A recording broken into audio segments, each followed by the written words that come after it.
Assalamualaikum warahmatullahi wabarakatuh. Nama saya Azhar Sirojudin, HMI Cabang Kabupaten Bandung. Kali ini saya akan mereview materi yang telah tadi disampaikan oleh Kakanda Lutfi G. Kurniawan, yakni mengenai Ideopolitor Stratak dengan tema paradigma ideologi dunia dan kedudukan Pancasila sebagai pemersatu bangsa.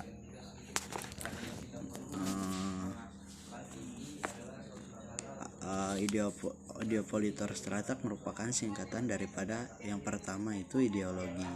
Ideologi itu berasal dari dua kata, idea dan logos, yang diperkenalkan oleh Destat de Tracy pada tahun di Prancis.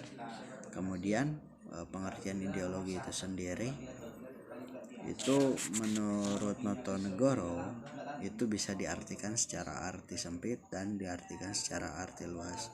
Secara arti sempit, ideologi adalah cita-cita negara yang menjadi basis dari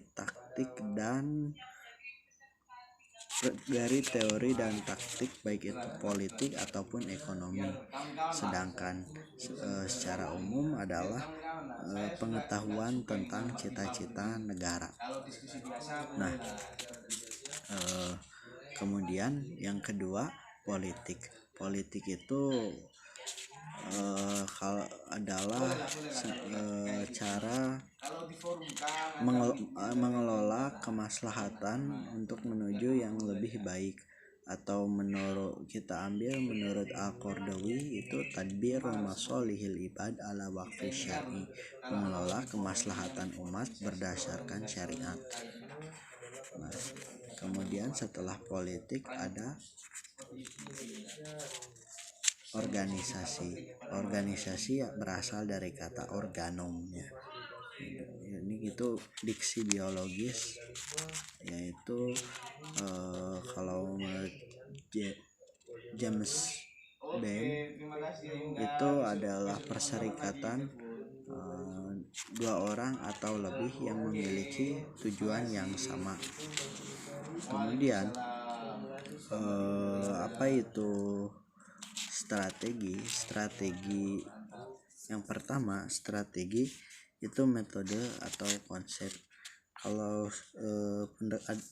kita jabarkan secara terminologi, strategi adalah pendekatan atau cara yang umum dilakukan suatu organisasi atau perusahaan yang mana itu dilakukan untuk memperoleh tujuannya. Sedangkan taktik itu adalah cara yang bersifat spesifik yang dilakukan untuk menerapkan strategi yang dipilih tersebut. Nah, kalau misalnya strategi itu kita sering mendengar dikaitkan dengan kerja-kerja militer. Sifat dari strategi tersebut adalah incremental, artinya senantiasa meningkat dan terus-menerus dilakukan berdasarkan sudut pandang tentang tujuan yang diharapkan, baik itu dari sebuah negara ataupun organisasi. Contoh yang diberikan ketika misalnya Korea Utara itu telah hancur pasca Perang Dunia, maka ketika membangun yang pertama kali adalah strateginya menggunakan strategi pendekatan kebudayaan. Dia mengumpulkan budayawan, kemudian mengembangkan pendidikan. Setelah 3 tahun mengembangkan pendidikan, setelah itu kemudian melakukan diplomasi untuk pemasaran produk Korea, yang mana menjadikan infrastruktur kognitif atau cara pandang terhadap Korea itu menjadi baik dari seluruh dunia.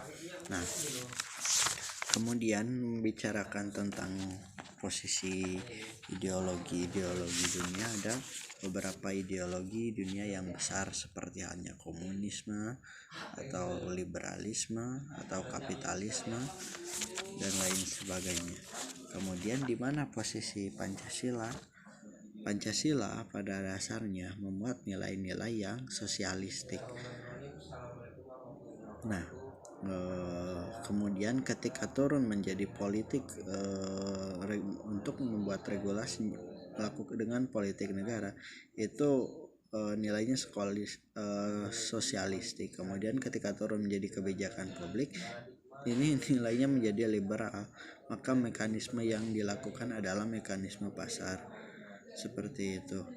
Tetapi Pancasila itu menyatukan antara kapitalisme dan sosialisme, itu yang saya pahami.